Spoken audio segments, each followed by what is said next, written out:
اعوذ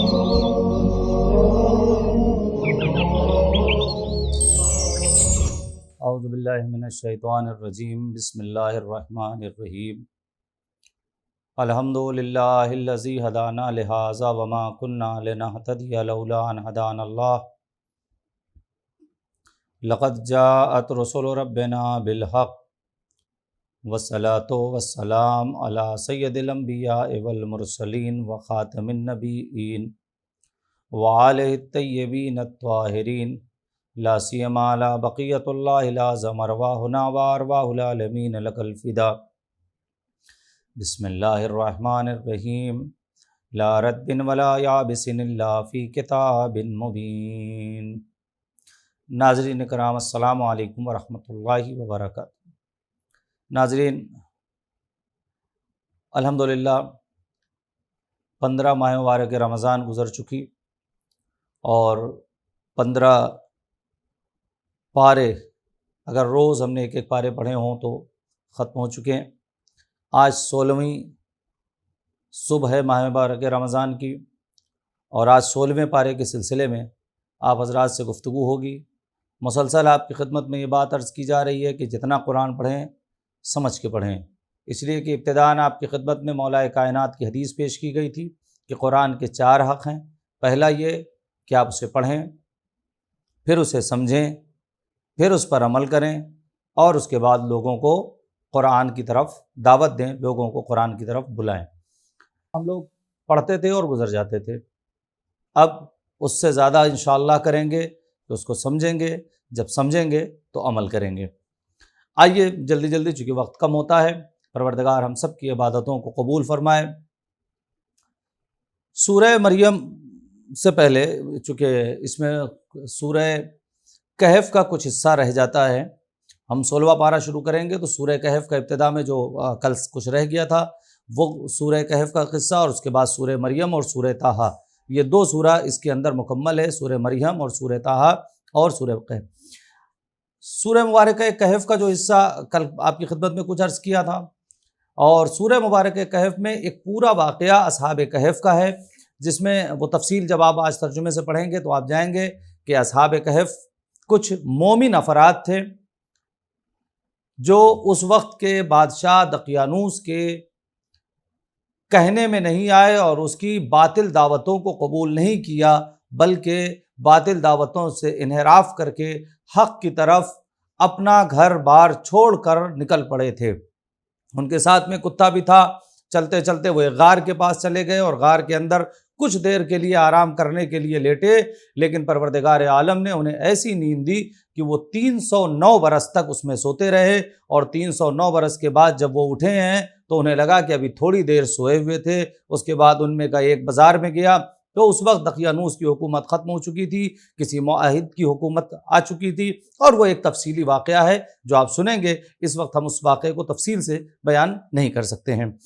کہف کے بعد سورہ مبارک مریم اور سورہ طٰہٰ۔ آئیے اب ہم سورہ مریم تک پہنچتے ہیں۔ اب جب آپ پڑھیے گا، دیکھیے سورہ مریم کی کچھ فضائل جو آپ کی خدمت میں، جس کے پڑھنے کے فضائل ہیں وہ سنتے چلتے ہیں جلدی جلدی۔ اور روایت میں یہ ہے کہ جو شخص سورہ مریم کی تلاوت کرے گا، حضرت زکریا، حضرت یحییٰ، جناب مریم، حضرت عیسیٰ، حضرت موسیٰ، حضرت ہارون، حضرت ابراہیم، حضرت اسحاق، حضرت یعقوب اور حضرت اسماعیل علیہ السلام کی تصدیق یا تکذیب کرنے والے جتنے لوگ تھے، ان کی تعداد کے سے 10 گنا زیادہ نیکی ملے گی۔ جتنے انبیاء کا میں نے نام لیا، ان انبیاء کی تصدیق یا تکذیب، جتنے بھی افراد تھے اس وقت جو ان کی تصدیق کر رہے تھے، ان کی عدد سے 10 گنا زیادہ نیکی ملے گی۔ امام جعفر صادق علیہ السلام ارشاد فرماتے ہیں کہ جو شخص ہمیشہ سورہ مبارکہ مریم کی تلاوت کرے گا، وہ اپنے نفس، مال، اولاد میں تونگری دیکھ کر مرے گا، یعنی اپنے نفس کے اندر، اپنی مال کے اندر، اور یعنی خود اپنے آپ میں، اپنے مال میں، اپنی اولاد میں زیادتی اور کثرت دیکھ کر وہ اس دنیا سے جائے گا۔ جب تک وہ نہیں دیکھے گا نہیں جائے گا، جو مسلسل سورہ مبارک مریم کی تلاوت کرے گا۔ اس سے یہ کہا جا سکتا ہے کہ رزق کے لیے یہ سورہ بھی بہترین ہے تلاوت کے لیے۔ اور صرف دنیا میں نہیں، دنیا میں تو جو تونگری ہے یہ، روایت کہتی ہے کہ اور آخرت میں حضرت عیسیٰ علیہ الصلوۃ والسلام کے دوستوں میں شمار ہوگا. جو مسلسل سورہ مبارکہ مریم کی تلاوت کر رہا ہے وہ آخرت میں جناب عیسیٰ علیہ السلام کے دوستوں میں شمار ہوگا، اور اس کو اس قدر ملک عطا ہوگا جتنا دنیا میں حضرت سلیمان علیہ الصلوۃ والسلام کو عطا کیا گیا تھا. یہ روایت ہے. میں بار بار آپ کی خدمت میں یہ بات عرض کرتا ہوں کہ یہ جو کچھ بھی ڈیمانڈ آپ کو دینے کی بات کی جا رہی ہے یہ تبھی آپ کو ملے گا جب آپ اس سورے کی ڈیمانڈ کو پورا کریں گے. صرف تلاوت کر لینا کافی نہیں ہوگا. میں بار بار کہہ رہا ہوں آپ اس کی تلاوت کریں، پھر اس کو سمجھیں، اس پر عمل کریں اور دوسروں کو دعوت دیں. کم سے کم عمل کرنے تک تو ہم آئیں. جتنے بھی اس کے مطالب ہیں اس پہ ہم عمل کریں. اگر ہم نے ڈیمانڈ پوری کی ہے تو ہماری بھی ڈیمانڈ انشاءاللہ پوری ہوگی. تو اس کے بعد پھر روایت میں یہ ہے، میں بہت جلدی بات کیونکہ زیادہ باتیں ہیں، جو شخص اس کو لکھ کر اپنے پاس رکھے گا وہ نیند میں اپنے لیے اچھائی دیکھے گا. یعنی وہ خواب میں اس کے لیے کچھ بہترین چیزیں جو اس کے آگے ہونے والی ہیں یا جو اس کے مقدر میں ہوگی وہ انشاءاللہ دیکھے گا. اگر گھر کی کسی دیوار پر لکھے تو چوری اور ڈاکے اور ہر قسم کی آفات سے محفوظ رہے. یعنی ہر گھر کی دیوار پر سورہ مبارکہ مریم کو اگر لکھ دیا جائے تو وہ تمام کے تمام آفات سے گھر محفوظ رکھے گا. اور اگر خوف زدہ انسان اس کو پڑھے گا تو وہ امن میں رہے گا. یہ خوف زدہ انسان انشاءاللہ اس کا خوف دور ہو جائے گا اس سورہ مبارکہ مریم کی تلاوت سے.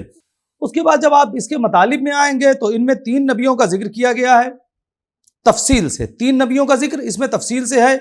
حضرت یحییٰ علیہ الصلوۃ والسلام کی ولادت، حضرت زکریا کو بڑھاپے میں، یعنی حضرت زکریا کو جناب یحییٰ بڑھاپے میں ملے تھے اور جناب یحییٰ کو نبوت عطا کی گئی. حضرت عیسیٰ کی ولادت بغیر باپ کے اور بچپنے میں گویائی عطا کی گئی، اس کا ذکر ہے تفصیل سے. اور اس کے بعد حضرت ابراہیم کی اپنے چچا کو دعوت. قرآن اس بات کو لکھ رہا ہے کہ جناب ابراہیم کے چچا بت پرست تھے. آپ اس ایک نقطے کی طرف غور کریں. پر جناب ابراہیم کے چچا بت پرست تھے. قرآن نے اس کا ذکر کیا ہے کہ جناب ابراہیم نے انہیں دعوت خیر دی، اور وہ آپ تفصیل میں جائیں گے انشاءاللہ. اور بقیہ کچھ انبیاء ہیں کہ جن کا ذکر یا برائے نام ہوا ہے یا مختصرا ان کا ذکر اس سورے کے اندر کیا گیا ہے، جیسے حضرت موسیٰ علیہ السلام، حضرت ہارون علیہ السلام، حضرت اسماعیل علیہ السلام، حضرت اسحاق علیہ السلام، حضرت یعقوب علیہ السلام، حضرت ادریس علیہ السلام، حضرت آدم علیہ السلام، حضرت نوح علیہ السلام. یہ وہ انبیاء ہیں کہ جن کا ذکر سورہ مبارکہ مریم کے اندر کیا گیا ہے. سورہ مبارکہ مریم کے فوراً بعد اس میں آپ انشاءاللہ سورہ مبارکہ طٰہٰ کی تلاوت کریں گے اسی 16ویں پارے میں. جب آپ سورہ مبارکہ طٰہٰ کی تلاوت میں آئیں گے تو آئیے سورہ مبارکہ طٰہٰ کے پڑھنے کے فضائل اور اس کے اندر مطالب کیا ہے یہ بھی جلدی جلدی آپ سماعت فرما لیں. روایت کہتی ہے کہ جو شخص سورہ مبارکہ طٰہٰ کی تلاوت کرے گا اس کو مہاجرین اور انصار کے برابر ثواب ملے گا. یعنی جو مہاجرین اور انصار کا ثواب ہے سورہ مبارکہ طٰہٰ کی تلاوت کرنے والے کو مہاجرین اور انصار کے برابر ثواب ملے گا. اس کے بعد امام جعفر صادق علیہ الصلوۃ والسلام ارشاد فرماتے ہیں کہ سورہ مبارکہ طٰہٰ کی قراءت کو نہ چھوڑو. یہ بہت اہم ہے، عجیب روایت ہے عزیزان گرامی. میں نے جب سے اس کو پڑھا ہے بالکل عجیب سی کیفیت ہے. آپ سنیں، امام جعفر صادق علیہ السلام فرماتے ہیں کہ سورہ مبارکہ طٰہٰ کی قراءت کو نہ چھوڑو.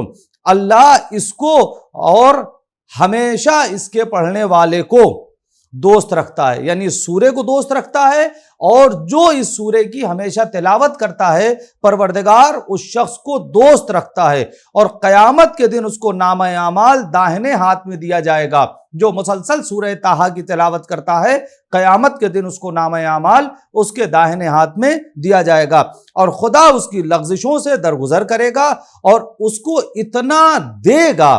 بعض روایتوں میں ثواب دے گا، بعض روایتوں میں لفظ ثواب نہیں، اتنا عطا کر دے گا کہ وہ شخص قیامت میں اور جنت میں راضی ہو جائے گا. یعنی اسے اتنا مل جائے گا کہ کہے گا بس کافی، میرے لیے اتنا کافی. اتنا خدا اس شخص کو دے گا جو شخص مسلسل سورہ مبارکہ طٰہٰ کی تلاوت کرتا ہے.